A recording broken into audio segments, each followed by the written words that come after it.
Welcome back my channel business কো সাইফুল। তো business কো সাইফুল চ্যানেলে সকলকে স্বাগতম জানাই। তো আজকে যে ভিডিওটি বেসিক্যালি বানানো হয়েছে সেটা হলো যে আমাদের দেশে পরিবহন মন্ত্রী সাহেব নীতিন গডকরি উনি কতগুলো প্রজেক্ট পাস করেছেন। কি প্রজেক্ট পাস করেছেন? তো উনি কি করেছেন, দশটা হাই স্পিড এক্সপ্রেসওয়ে চালু করতে চলেছেন, মানে যেগুলো আন্ডার কনস্ট্রাকশনে আছে। মানে আন্ডার কনস্ট্রাকশন মানে হচ্ছে কাজ চলছে।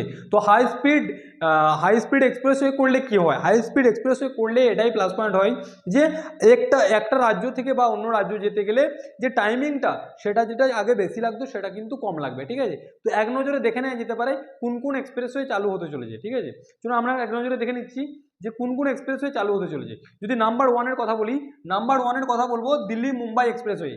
দিল্লি টু মুম্বাই এক্সপ্রেসওয়ে, যেটাতে আপনার কতটা ডিস্টেন্স কভার করে? যেটাতে 1386 কিলোমিটার ডিস্টেন্স কভার করে। সেটা যেতে মাত্র কত ঘন্টা লাগবে? সেটা যেতে মাত্র 12 ঘন্টা টাইম লাগবে। দিল্লি দিল্লি মুম্বাই এক্সপ্রেসওয়ে এক নম্বরে হচ্ছে দিল্লি মুম্বাই এক্সপ্রেসওয়ে, যেটা ডিস্টেন্স হচ্ছে 1386 কিলোমিটার, মানে হচ্ছে 1386 কিলোমিটার। তো ওই এক্সপ্রেসওয়েটা কোন কোন জায়গা কভার করবে? এই এক্সপ্রেসওয়েটা কভার করবে Delhi Delhi Haryana, UP, Rajasthan, Gujarat, MP, Dadra and Nagar Haveli. আবারও বলে দিচ্ছি, দিল্লি মুম্বাই এক্সপ্রেসওয়েটা টোটাল ডিস্টেন্স হচ্ছে 1386 কিলোমিটার। এই ডিস্টেন্সটা কোন কোন লোকেশন কভার করবে? তো লোকেশন কভার করবে, যদি দিল্লি কভার করবে Haryana, UP, Rajasthan, Gujarat, MP, Dadra and Nagar Haveli and MH মানে মহারাষ্ট্র। 2 নম্বর যদি দেখা যায় বারাণসী রাঁচি কলকাতা এক্সপ্রেসওয়ে। 2 নম্বর যে এক্সপ্রেস রয়েছে বারাণসী রাঁচি কলকাতা এক্সপ্রেসওয়ে।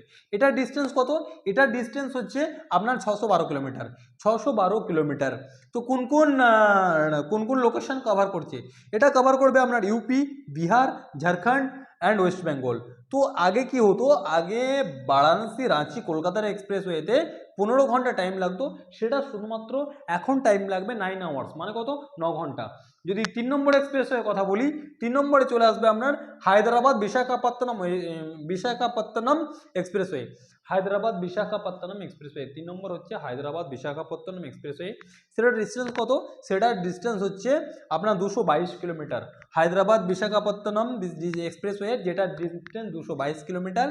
এবং এটা কোন কোন লোকেশন কভার করবে? এটা কভার করবে আপনার তেলেঙ্গানা অ্যান্ড এপি মানে অন্ধ্রপ্রদেশ। ঠিক আছে, তো 3 নম্বর হচ্ছে হায়দ্রাবাদ বিশাখাপত্তনম এক্সপ্রেসওয়ে, এটা ডিস্টেন্স 222 কিলোমিটার এবং এটা কভার করবে তেলেঙ্গানা এবং অন্ধ্রপ্রদেশ। ঠিক আছে, 4 নম্বর যদি দেখা যায় দিল্লি দেরাদুন এক্সপ্রেসওয়ে। 4 নম্বর হচ্ছে দিল্লি দেরাদুন এক্সপ্রেসওয়ে। দিল্লি দেরাদুন এক্সপ্রেস কত kilometre? Delhi Dehradun express 239 kilometre, মানে হচ্ছে 239 কিলোমিটার, যেটা শুধুমাত্র টাইম লাগবে 2.5 আওয়ার্স, মানে হচ্ছে 2.5 ঘন্টা।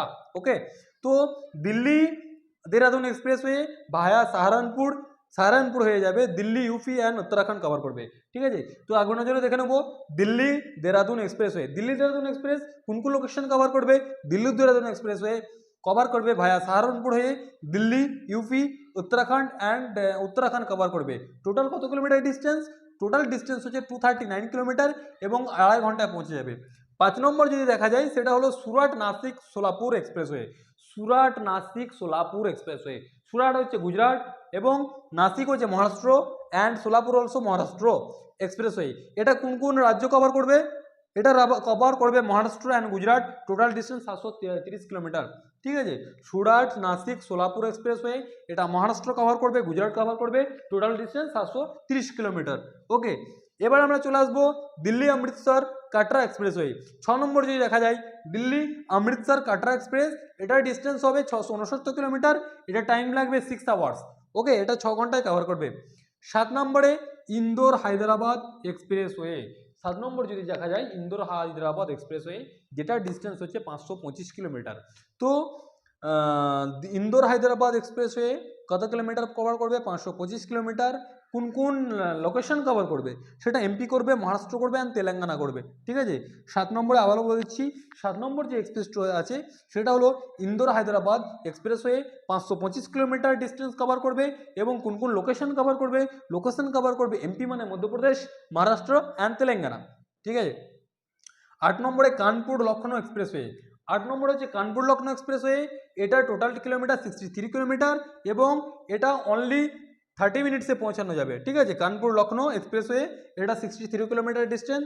9 নম্বরে আসবে অমৃতসর ভাটিন্ডা জামনগর এক্সপ্রেসওয়ে, এটা Amritsar Bathinda Jamnagar expressway, distance 917 kilometre, এটা কভার করবে অমৃতসর ভাটিন্ডা অ্যান্ড জামনগর। 10 নম্বরে হচ্ছে বেঙ্গালুরু চেন্নাই এক্সপ্রেসওয়ে। 10 নম্বরে যে এক্সপ্রেসওয়েটা হচ্ছে সেটা হলো বেঙ্গালুরু চেন্নাই এক্সপ্রেসওয়ে, ঠিক আছে।